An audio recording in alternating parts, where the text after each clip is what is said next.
So let's go ahead and take a look at the actual tissues and hormones that are involved within the neuroendocrine system. So when we're looking at tissues, we have to differentiate between what we typically refer to as glandular tissues, such as the hypothalamus, the pituitary, the pineal, the thyroid and parathyroid, the thymus, the adrenal, pancreas, ovary, and testicle. Now, sometimes you'll hear the hypothalamus and the pituitary referred to as the hypophyseal.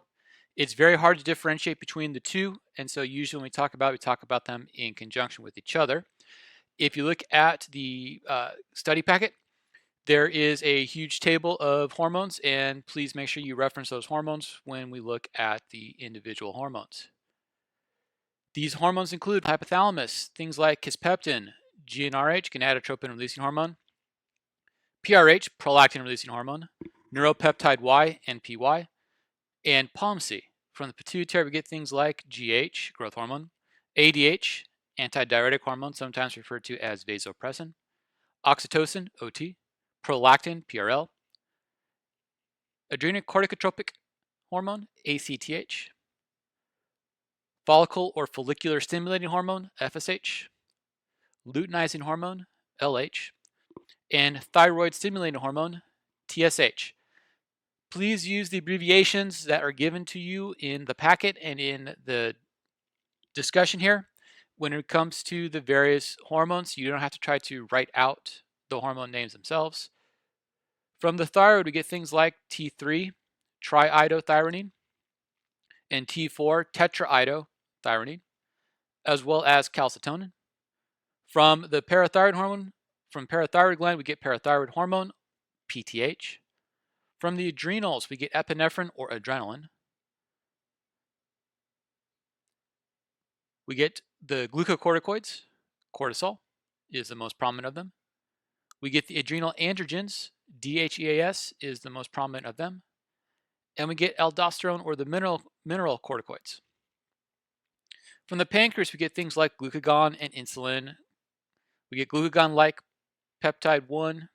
We get pancreatic peptide, PYY. Once again, please use the list in the handouts for a guide. Now, what we've noticed within the last few decades is that even though we talk about hormones coming from glandular tissue, as we stated earlier, all tissues will be producing hormones. And so we have all of these, what we now reference as non-glandular tissues: immune cells, cardiovascular tissue, adipose tissue, gastrointestinal tissue, the liver, the kidneys, the muscle and bones of the body.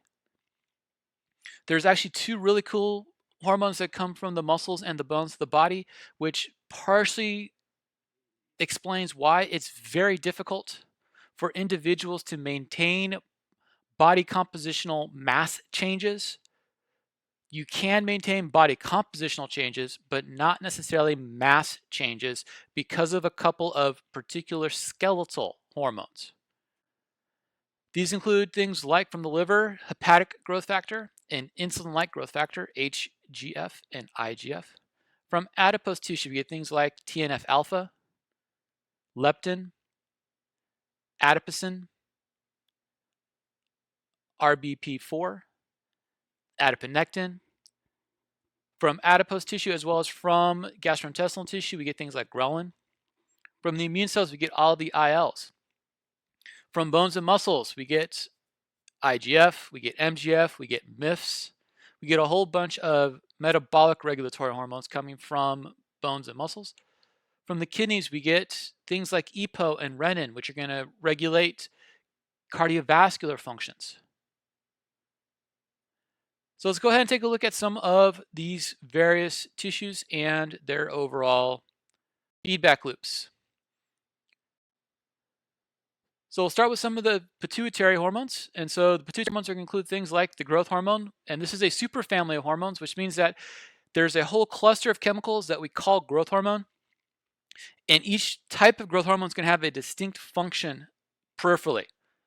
We have things like thyroid stimulating hormone, which is going to go and stimulate the thyroid to produce thyroid hormones. We have follicle or follicular stimulating hormones, which is going to stimulate functions of the gonads. We get luteinizing hormones, which is going to stimulate functions of the gonads. We get prolactin, which is going to be involved with mammary functions. We get ACTH, which is going to be involved with stress responses. We get MSH, or melanocyte stimulating hormones. And we get POMC, which is going to be an instigator for beta endorphin or pain killing proteins.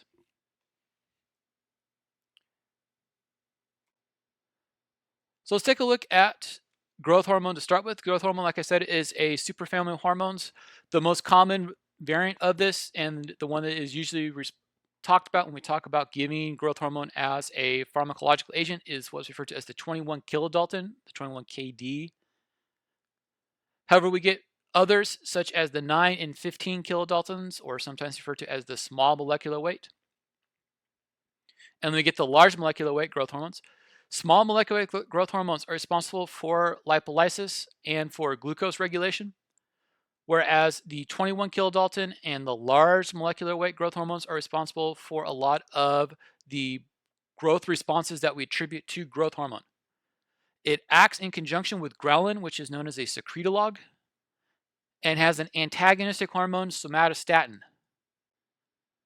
So let's take a look at the feedback loop for growth hormone. So growth hormone is going to be involved with a whole bunch of stimuli. If we have changes of energy substrates, fasting, exercise, hypoglycemia, we're going to stimulate the production and release of growth hormone, particularly the small molecular weight growth hormone. If we are recovering from a stress or in response to ghrelin, we're going to be releasing the larger molecular weight growth hormones.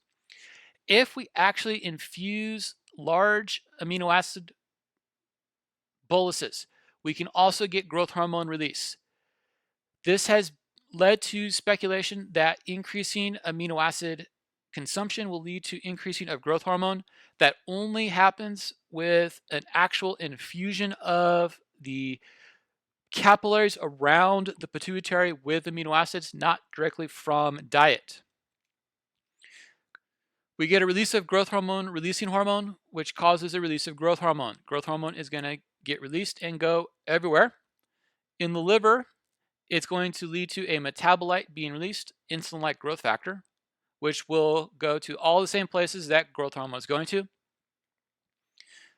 At the bone and at the skeletal muscle, it's going to lead to protein assimilation and accretion. At the skeletal muscle, it's going to lead to lipolysis within the stored adipose tissues within the skeletal muscle. Most of the protein that's being produced here is going to be of connective tissue property growth proteins, things like collagen. So within skeletal muscle, we're not going to see actin and myosin. We're going to see more of the non-contractile structural proteins. At the adipocytes, we get an increase of lipolysis. The increase of lipolysis is going to lead to an increase of free fatty acids and glucose in circulation. We're also going to see an increase of insulin-like growth factor, insulin, and leptin in response to activity. These stimulate somatostatin release, while at the same time will inhibit growth hormone release. Increased growth hormone secretions will automatically inhibit growth hormone releasing hormone, which will inhibit growth hormone production and release.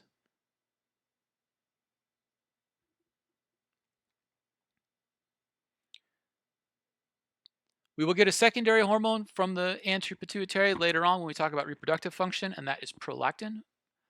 But for the time being, let's go ahead and let's move into the posterior pituitary and take a look at a couple of very interesting hormones: vasopressin, or antidiuretic hormone, and oxytocin.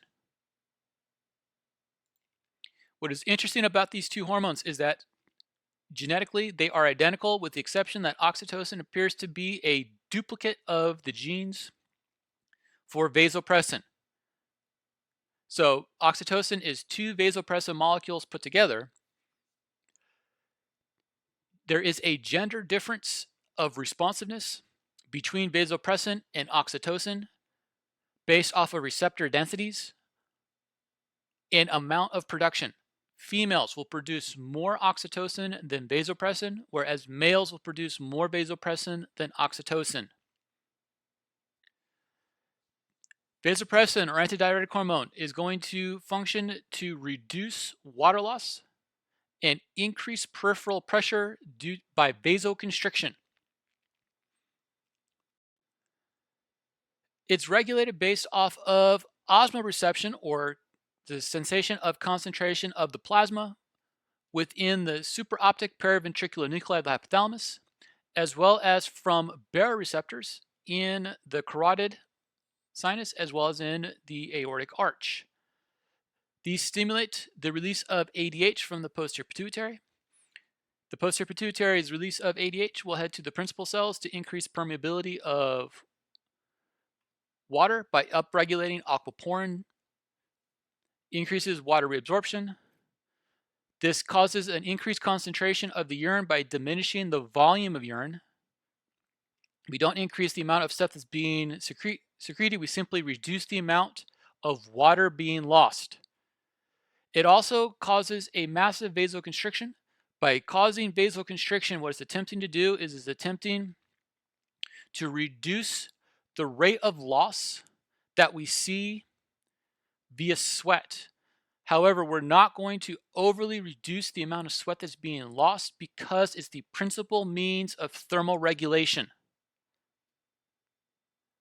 Hopefully, there is enough change to reduce the initial signals of plasma osmolarity or peripheral pressure so as to get back to normal. This pathway is entirely positive feedback. As long as plasma osmolarity stays elevated, we get accentuated responses of ADH. Same thing holds true for oxytocin.